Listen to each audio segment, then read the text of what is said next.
illa d'escriure, si el silenci camina, tot vol la vida.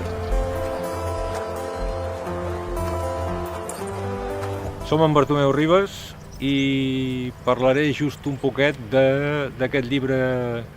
que tenim ara ja ben viu, que es titula Prià per l'illa en blanc.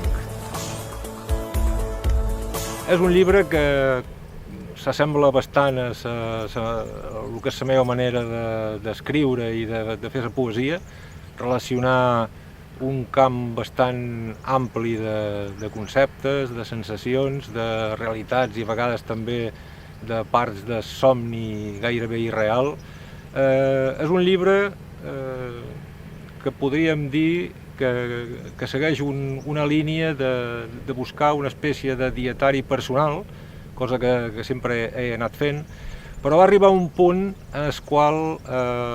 vaig fixar l'atenció en un tema crec que és imprescindible, que és que l'any 2015 vaig fer un curs dedicat a la poesia eròtica llatina i a partir d'aquí vaig començar a fixar l'atenció i a reunir el que era la feina que havia fet i la que vaig seguir fent de llavors fixant-me molt amb els punts claus dels grans poetes llatins, amb aquesta forcel·la increïble que tenim tan amagada a rerefons del que és la nostra consciència cultural occidental. Grècia i Roma, i en aquest cas Roma com a desembocadura de tot un món que venia d'una part molt fosca de sers humans. La idea del funk com a començament nostre havia d'aparèixer i per tant crec que amb l'homenatge a d'en Daifa era obligat i m'hi vaig voler aferrar i per això és la portada d'aquest llibre.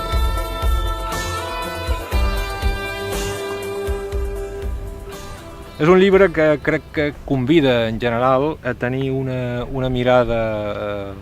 molt lluminosa i molt clara sobre una realitat tanmateix plena de conflictes i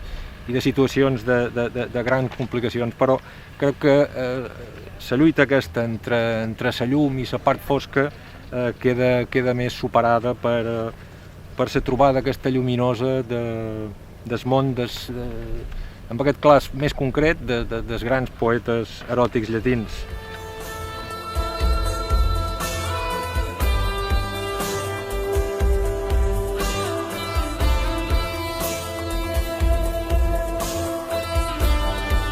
Crec que la poesia sempre és una lluita entre aquest intentar aconseguir el màxim de la bellesa i també és no caure definitivament en una derrota massa obligada per el transcurs del pas del temps.